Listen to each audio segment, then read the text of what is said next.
नहमदुहु व नसल्ली अला रसूलिहिल करीम बिस्मिल्लाहिर्रहमानिर्रहीम। मुफ्ती तारिक मसूद साहब के हवाले से सोशल मीडिया पे एक वीडियो वायरल हो रही है जिसमें बज़ाहिर मुफ्ती साहब ने कुरान करीम और नबी करीम सल्लल्लाहु अलैहि वसल्लम के बारे में कुछ नाज़ेबा अल्फाज कहे हैं। पहले आप वो वीडियो समाअत फरमाएं। बड़े बड़े स्कॉलर हैं, हमारे नबी के बारे में पूरी उम्मत का इजमा है भाई, ना लिखना जानते थे और ना पढ़ना जानते। अबे भाई फिर क्यों फॉलो कर रहे हो यार? खुद बोल रहे हो कि ना लिखना जानते थे और ना पढ़ना, उम्मी थे। मा तखुत्तुहु बियमीनिक, कुरान कह रहे हैं मोहम्मद सल्लल्लाहु अलैहि वसल्लम जो कुरान पेश कर रहे हैं, एक लफ्ज भी इनके दाएं हाथ ने कभी नहीं लिखा, एक लफ्ज नहीं लिखा। जैसे ही आयत नाजिल होती, आप कभी ज़ैद इब्ने साबित को बुला रहे हैं, कभी किसी और साहबी को बुला रहे हैं, भाई लिखो लिखो। और देखो हमारे नबी सल्लल्लाहु अलैहि वसल्लम जब कुरान लिखवाया ना, तो चूंकि आप लिखना पढ़ना नहीं जानते थे, तो बाज दफा कातिब से ग्रामर की गलती हुई लिखने में, हमारे नबी ने उसकी करेक्शन नहीं की। आपको नहीं पता चला कि ग्रामर के लिहाज से ये गलत लिखा हुआ है, वो अब तक उसी तरह लिखा हुआ है। समझ रहे कि नहीं समझ रहे? मिसाल के तौर पर बहुत सारी मिसालें इसकी कुरान में। सूरह इक़रा बिस्मि रब्बिकल्लज़ी खलक़ में क्या आता है? कल्ला लइल्लम यंतही लनस्फ़अम बिन्नासिया। अल्लाह कहते हैं अगर ये कुफ्र से बाज नहीं आए, हम इनको पेशानी के बालों से पकड़ेंगे क़यामत के दिन। तो यहां है लनस्फ़अन। जितने भी उलमा यहां बैठे हुए हैं इनको पता है लनस्फ़अन ये लाम ताकीद है और आखिर में नून ताकीद है। ये अलिफ के साथ लिखना ग्रामर के लिहाज से गलत, क्योंकि तनवीन नाउन पे आती है, सेंटेंस पे या फेल पे तनवीन कभी भी नहीं आती। समझ में आ रही है बात कि नहीं आ रही है? लेकिन यहां पर क्या है, नबी सल्लल्लाहु अलैहि वसल्लम जो पढ़ा ना लनस्फ़अन, जिब्रील आई आयत लेके, आपने इसको प्रोनाउन किया अपनी जबान से लनस्फ़अन। तो कातिब ने, क्योंकि अन में आवाज नून की आ रही है, तो कातिब ने उस वक्त लिख दिया नून के बजाय अलिफ डाल दिया, जो तनवीन की अलामत है। ये ग्रामर के लिहाज से 100% क्या है? मिस्टेक। ये ग्रामर के लिहाज से 100% क्या है? मिस्टेक। ये ग्रामर के लिहाज से 100% क्या है? मिस्टेक। मुफ्ती साहब ने इस वीडियो में दो बातें काबिल एतराज़ कही हैं, एक कुरान करीम के बारे में और एक नबी करीम सल्लल्लाहु अलैहि वसल्लम के बारे में। पहले हम कुरान करीम के हवाले से बात करते हैं। कुरान करीम के हवाले से मुफ्ती साहब ये बात कर रहे हैं कि कुरान करीम में बज़ाहिर ग्रामर की गलतियां हैं। जैसे वो बता रहे हैं वीडियो में कि लनस्फ़अन ये ऐन और नून के साथ लिखना चाहिए था, हालांकि ऐन और दो ज़बरों के साथ लिखा हुआ है। तो पहली बात तो ये है कि मुफ्ती साहब ने ये जो एतराज़ उठाया है, ये एक ईसाई पादरी का एतराज़ है।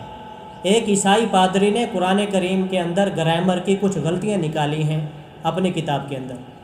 ये मुफ्ती साहब के अंदर वही ईसाई पादरी बोल रहा है। दूसरी बात, क्या वाक़ियतन कुरान करीम में गलती है? अल्लामा ज़रक़ानी रहमहुल्लाह ने अपनी किताब मनाहिलुल कुरान में और अल्लामा सयूती रहमहुल्लाह ने अपनी किताब अल इत्तिक़ान में इस पर तफसीली बहस की है कि कुरान करीम में ग्रामर की कोई गलती नहीं है, और अगर बिलफ़र्ज़ हमें कहीं गलती नज़र आए भी सही तो वो ग्रामर की गलती है, कुरान करीम की गलती नहीं है। और मुफ्ती साहब ने फिर इस पे जो वजाहती बयान जारी फरमाया है कि मेरा मतलब ये था कि अगर बज़ाहिर कुरान करीम में कोई गलती है तो भाई कुरान करीम में कोई गलती नहीं है, ना ग्रामर की गलती है, ना रस्मुल ख़त की गलती है, ना कोई और गलती है, ना हकीकत में गलती है, ना बज़ाहिर गलती है। कुरान करीम तमाम गलतियों से पाक है। मुफ्ती तारिक मसूद और इस जैसे और लोगों को कुरान करीम में ये गलतियाँ नज़र आती क्यों हैं? मैं इसकी हकीकत बयान करता हूँ। जनाब उस्मान गनी रज़ी अल्लाह ताला अन्हु के दौर में कुरान करीम बाकायदा तौर पे लिखा गया। अब होता यह है कि हर ज़बान की मुख्तलिफ़ लुग़तें होती हैं। आप जानते हैं उर्दू बोलने वाले हैं, कोई इस्लामाबाद का है उर्दू बोलने वाला, उसका और लहजा होगा, कराची वाला उर्दू स्पीकिंग होगा, उसका और लहजा होगा, इंडियन और लखनऊ की उर्दू और लहजे के अतबार से मशहूर है। इसी तरह आप जो है इंग्लिश को ले लें, अमेरिका की इंग्लिश अलहदा है, बरतानिया की इंग्लिश अलहदा है, जापान की इंग्लिश अलहदा है।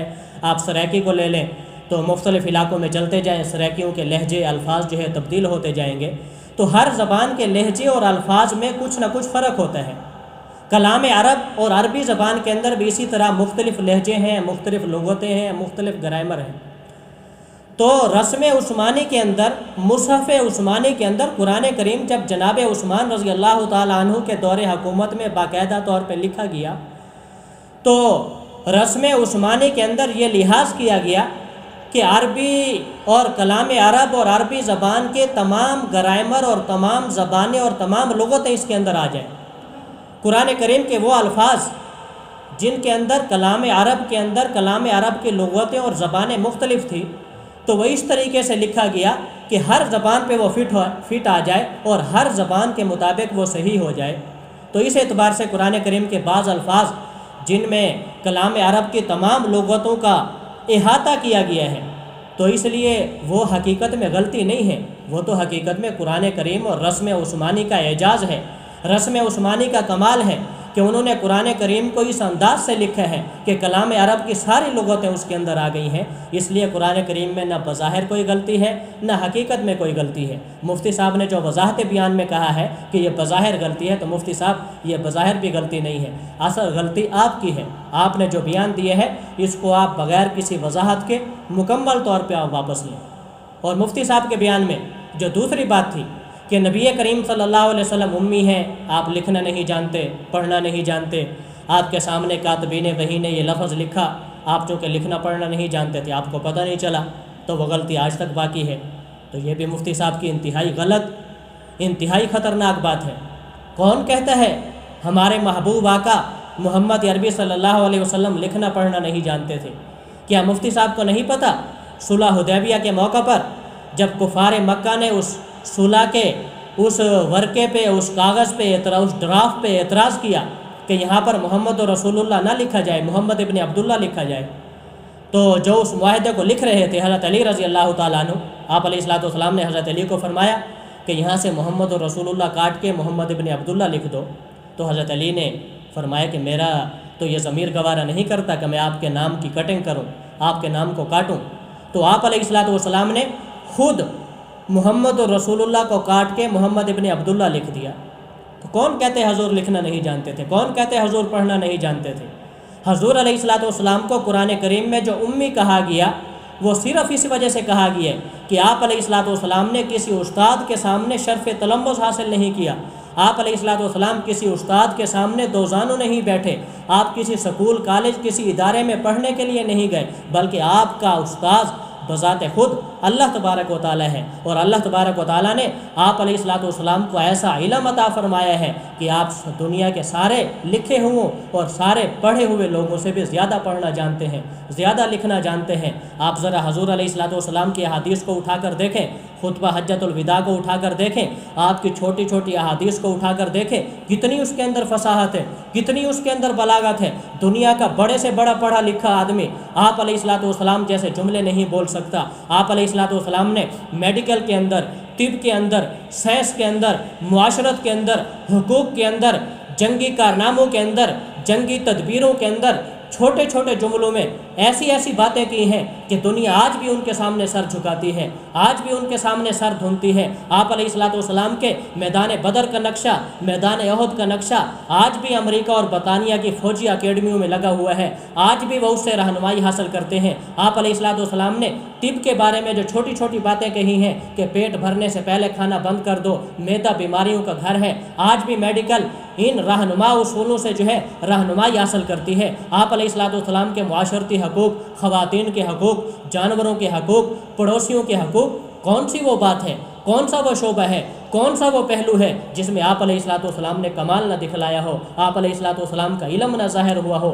سائنس 1400 سال گزر چکے ہیں، سائنس آج بھی نبی کریم صلی اللہ علیہ وسلم کی چھوٹی چھوٹی باتوں کے بارے میں تحقیق کر رہی ہے۔ اس لیے آپ علیہ الصلوۃ والسلام لکھے ہوئے بھی تھے، پڑھے ہوئے بھی تھے، نہ آپ کی ذات میں کوئی عیب ہے، نہ قرآن میں کوئی عیب ہے۔ اگر عیب ہے تو مفتی صاحب آپ کی سوچ میں عیب ہے، آپ اپنی سوچ کو تبدیل کریں۔